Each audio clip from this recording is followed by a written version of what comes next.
Hello అండి, welcome back to my channel. అందరూ ఎలా ఉన్నారు? ఈరోజు వీడియోలో కార్తీక పురాణము 5వ రోజు చేయవలసిన పారాయణమును నేను చదువుకుంటూ మీకు వినిపిస్తాను.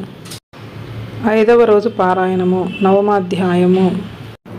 యమదూతల ప్రశ్నలకు చిరునగ మోము కలవారైన విష్ణుదూతలు ఇలా భాషించసాగారు.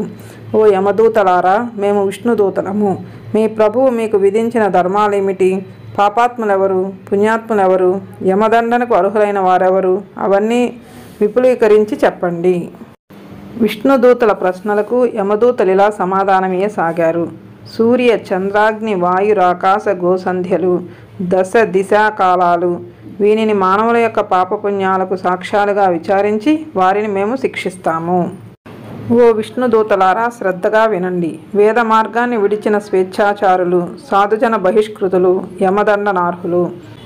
బ్రాహ్మణుని, గురువుని, రోగిని పాదాలతో తాడించేవాడు, తల్లిదండ్రులతో కలహించేవాడు, అసత్యవాది, జంతుహింసకుడు, దానము చేసిన దానిని మరలా ఆశించేవాడు, డాంబికుడు, దయారహితుడు, పరభార్యా సంగముడు, సొమ్ములను తీసుకొని పక్షాన్ని అవలంబించే వాళ్ళని, చేసిన దానాన్ని బయటపెట్టుకునే వానిని, మిత్రద్రోహిని, కృతజ్ఞులను, ఇతరుల పురుష సంతతిని చూసి ఏడ్చేవానిని, కన్యాశుల్కాలతో జీవించేవానిని, వాపీకూప తటాకాది నిర్మాణాటంక పరులని, తల్లిదండ్రుల శ్రాద్ధ కర్మలను విడచిన వానిని, కేవలం భోజనం గురించి ఆలోచించేవానిని, ఇతరుల చేసిన దానాన్ని నిరోధించేవానిని, నిత్యం స్నాన సంధ్యాదులను విడిచిన వానిని, బ్రాహ్మణస్వ, గోహత్య ఇత్యాది పాపయుక్తులైన వారందరూ కూడా యమలోకంలో మా చేత దండించబడుతుంటారు. ఇక ఈ అజామీలుడంటారా, వీడు చేయని పాపమంటూ లేదు. బ్రాహ్మణ జన్మమెత్తి దాసీ సంగమలోలుడై చేయరాని పాపాలు చేసిన వీడు మీ విష్ణులోకానికి ఎలా అర్హుడు? యమదూతల సమాధానాన్ని విని విష్ణు పార్షదులిలా చెప్పసాగారు. ఓ యమదూతలారా, ఉత్తమ లోకార్హతకు కావలసిన పుణ్యాల గురించి మేము చెప్పేది కూడా వినండి. ఏ కారణము వలన గాని దుస్సంగమాన్ని వదిలి సత్సంగమములో కలిసేవాడు, నిత్యము దైవ చింతనాపరుడు, స్నాన సంధ్యా జప హోమ తత్పరుడు మీ యమలోక గమనానికి అర్హులు కారు. ఓ యమదూతలారా, అసూయారహితులై, జపాగ్నిహోత్ర నిర్వాహకులై, సర్వకర్మలను సగుణ బ్రహ్మార్పణము చేసేవారు, జలాన్న గోదాతలు, వృషోత్సర్జనాకర్తలు యమలోకాన్ని పొందేందుకు అనర్హులు. విద్యాదాత, పరోపకారశీలురు, హరిపూజా ప్రియులు, హరినామ జాపకులు, వివాహ ఉపనయనాలను చేయించేవారు, అనాథ ప్రేత సంస్కారకర్త, వీళ్ళెవరూ మీ యమదండనలకు అర్హులు కారు. నిత్యము సాలగ్రామాన్ని అర్చించి తత్తీర్థాన్ని పానము చేసేవాడు, తులసీ కాష్ట మూలికలను ధరించేవాడు, గృహాంగణాలలో తులసిని పెంచేవాడు, భాగవతాన్ని పఠించేవాడు, పూజించేవాడు, వినేవాడు, సూర్యుడు మేష, తుల, మకర సంక్రాంతులందుండగా ప్రాతస్నానమును ఆచరించేవాళ్ళు, వీళ్ళెవరూ కూడా మీ యమలోకానికి అనర్హులు. తెలిసి గాని తెలియక గాని హరినామ సంకీర్తనమును చేసేవాళ్ళు పాప విముక్తులవుతారు. ఓ యమదూతలారా, ఇన్ని మాటలెందుకు? ఎవడైతే అవసాన కాలంలో ఒక్కసారైనా హరినామస్మరణ చేస్తున్నాడో వాడు విష్ణులోకానికే వస్తాడు. ఈ విధముగా సాగుతున్న యమ విష్ణుదూతల సంవాదాన్నంతటినీ వినిన అజామిలుడులోని జీవుడు తన శారీరక కృతదాసీ సాంగత్యాది పాపాలను తలుచుకొని దుఃఖిస్తున్న జీవుడు స్పృహమయుడే అచ్చెరువొందాడు. ఇదేమి ఆశ్చర్యం! ఆ నల్లని కత్తులను ధరించిన యమదూతలు ఏమైపోయారు?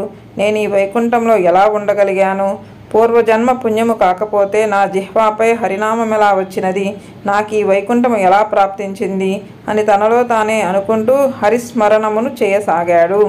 కాబట్టి రాజా, కేవల హరినామస్మరణమే అంతటి ముక్తిప్రదమైనది కాగా హరిప్రియంకరమైన కార్తీక వ్రతమును ఆచరిస్తే ఎంత పుణ్యం కలుగుతుందో ఊహించు అంటూ ఆపాడు వశిష్ఠుడు.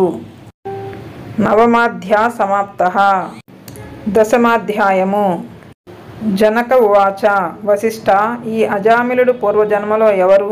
ఏ పాపం వలన ఎలా పుట్టాడు? విష్ణుదూతల మాటలకు యమదూతలు ఎందుకు ఊరుకున్నారు? వాళ్ళు యమునికి ఏమని విన్నవించారు? అన్నీ సవిస్తరంగా చెప్పు. వశిష్ఠ ఉవాచ. నీవడిగిన ప్రశ్నలన్నింటికీ ఒక క్రమములో సమాధానాలు చెబుతాను విను. విష్ణు పారిషదుల చేత తిరస్కృతులైన యమదూతలు తమ ప్రభువైన యముని చేరి ఇలా చెప్పసాగారు. యమదూతల ఆరోపణము, యముని ఉపదేశము. అయ్యా, పాపాత్ముడును దురాచారుడును నిందిత కర్మాచరణ పరుడు అయిన అజామిలుని అందరి జీవుని తెచ్చే సమయంలో విష్ణుదూతలు మమ్మల్ని అడ్డగించి అతనిని మా నుంచి విడిపించి తమతో వైకుంఠానికి తీసుకుని వెళ్ళారు.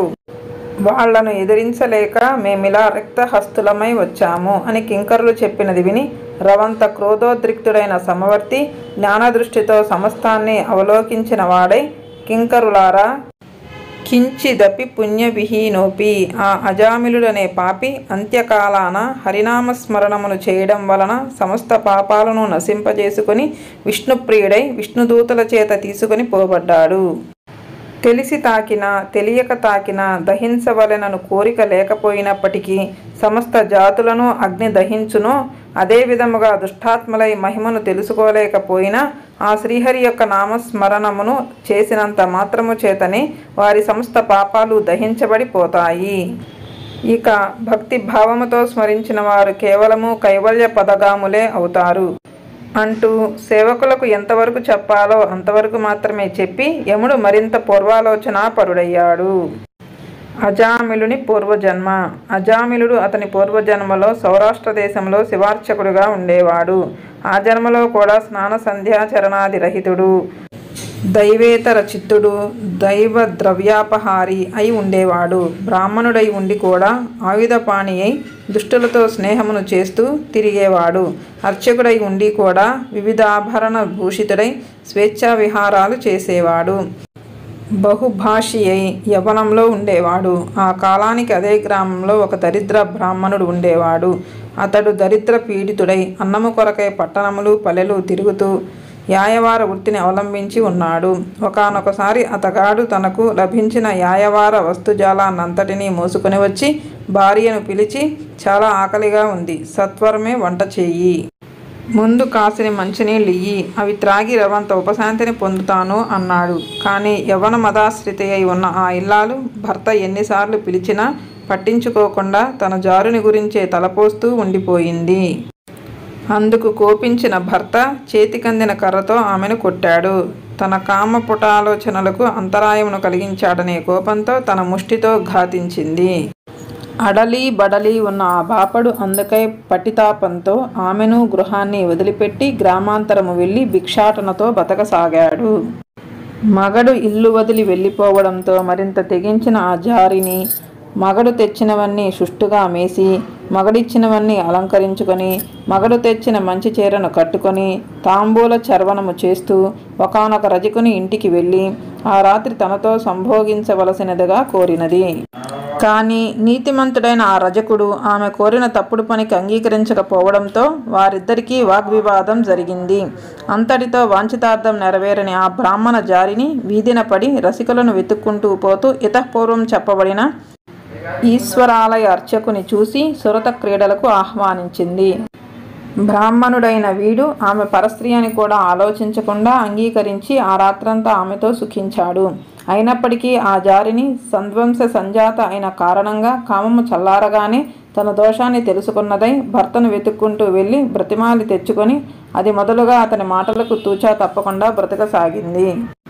ఇటువంటి పాపాల వలన మరణానంతరం ఆ శివార్చకుడు రౌరవాది మహానరకాలు అనుభవించి సత్యనిష్ఠుడి కొడుకైన అజామిలుడిగా జన్మించి కార్తీక పౌర్ణమి నాటి శివ సందర్శనం, అంత్యకాల హరిస్మరణల పుణ్యం వలన మోక్షాన్ని పొందాడు.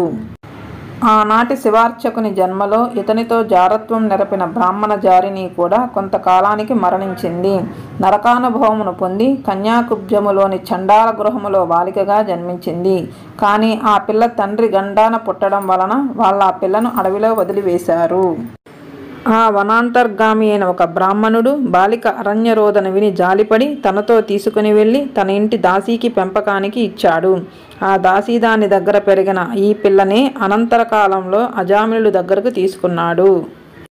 మహారాజా, నువ్వడిగిన అజామిలుడి పూర్వగాథ ఇది. సమస్తమైన పాపములకు హరినామస్మరణ కన్నా మించిన ప్రాయశ్చిత్తము మరొకటి లేదు. అది సాధ్యము కానప్పుడే ఇతరేతర ధర్మశాస్త్రాది ప్రోక్త ప్రాయశ్చిత్త కర్మలను ఆచరించవలసి ఉంటుంది. జనక నరపాల, ఎవరి జిహ్వ హరిని కీర్తించదో, ఎవరి మనసు హరి చరణాలను ఆశ్రయించదో, ఎవరి చెవులు శ్రీహరి సంకీర్తనలను ఆలకించవో వాళ్ళ పాపాలు ఏ విధముగానూ కూడా నశించే అవకాశము లేదు. ఎవరైతే ఇతర చింతలన్నింటినీ విడిచిపెట్టి విష్ణువునే ధ్యానిస్తూ ఉంటారో వారు తప్పనిసరిగా కైవల్యాన్ని పొందుతారనడంలో ఏమీ సందేహము లేదు. మోక్షాసక్తులను మురహరి స్మరణ ఏ విధంగా సూక్ష్మ మార్గమో అదే విధముగా కార్తీక ధర్మాచరణమనే సూక్ష్మ మార్గము కూడా మహోత్కృష్ట పుణ్యప్రదాయని అయి పాతకాలను పారద్రోలుతుంది.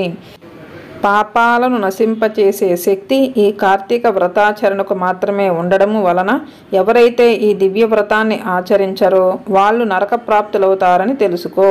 పాపనాశని అయిన ఈ కార్తీక మహత్యాన్ని శ్రద్ధాభక్తులతో వినినప్పటికీ కూడా వారు మోక్షార్హులే అవుతున్నారు. ఆసక్తులైన వారికి పావన హృదయంతో ఈ మహత్యాన్ని వినిపించేవాడు వైకుంఠగతుడై విష్ణువుతో కలిసి సుఖించుతాడు. ఏవం శ్రీ స్కాంద పురాణాంతర్గత కార్తీక మహాత్మ్యే 9వ 10వ అధ్యాయో సమాప్తౌ. 9-10 అధ్యాయములు సమాప్తము. 5వ రోజు పారాయణము సమాప్తము.